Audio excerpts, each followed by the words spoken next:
উৰুকাৰ নিশা ঘৰলৈ নহাকৈ আপোন মানুহখিনিৰ লগত এসাঁজ নোখোৱাকৈ কেনেকৈ থাকোঁ। সেই গতিকে জোনাক নিশা আমি এনেদৰেই গুচি আহিলোঁ গাঁৱলৈ, ওদালগুৰিলৈ।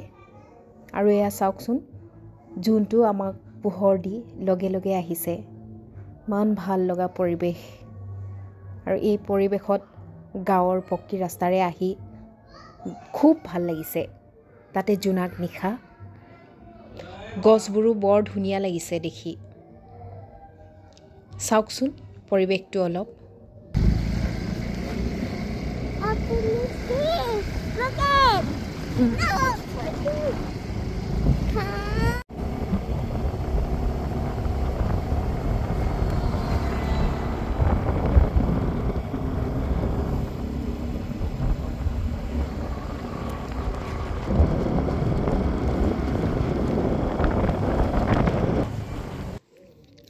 আহি থাকোঁতেই পথাৰৰ মাজত দূৰৈত দেখিলোঁ এটা দুটা ভেলাঘৰ, আৰু সেই ভেলাঘৰসমূহত লগে ভাগে খোৱাৰ খুব সুন্দৰ পৰিৱেশ।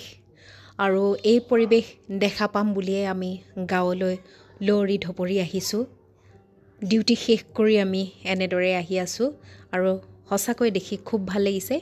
এতিয়া সেয়া আৰু ঘৰ পামেই।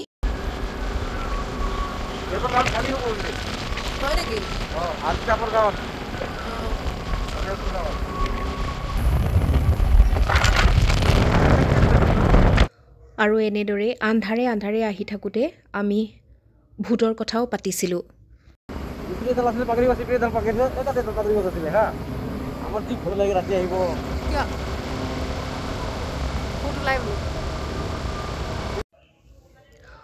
তাৰ পাছত এনেকৈয়ে আমি আহি পালোঁ ঘৰ, আৰু আহিয়েই দেখিলোঁ একদম পূৰা হুলস্থুলীয়া পৰিৱেশ ভেলাঘৰত। আহক ভেলাঘৰলৈ যাওঁ।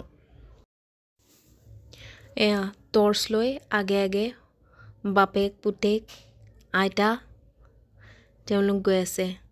সি প্ৰথমবাৰৰ বাবে এনেদৰে ভেলাঘৰত ভাত খোৱা থকা সকলোবোৰ দেখিব। গতিকে তাক এইবোৰ অভিজ্ঞতা দিবলৈকে আমি গাঁৱলৈ আহিছোঁ। দুদিনৰ বন্ধ, সেই দুদিনৰ বন্ধ হ'লেও আমি আহিছোঁ।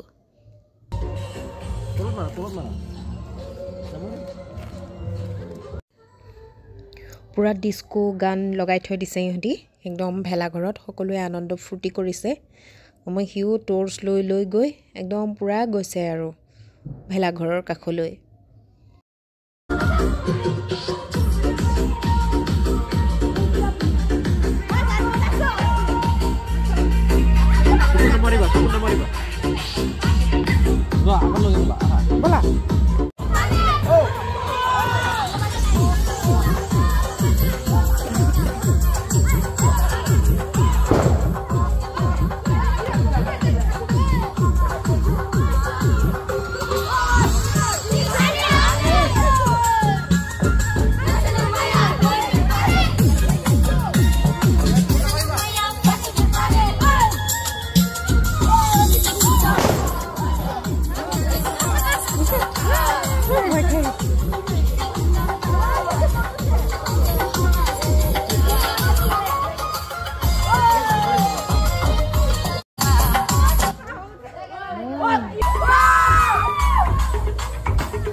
এনেদৰেই সৰু সৰু ল'ৰা ছোৱালীকেইটাই নাচি বাগি ভেলাঘৰত এসাঁজ খালে, আৰু কাইলৈ পুৱাতেই এই ভেলাঘৰটো জ্বলাই দিয়া হ'ব।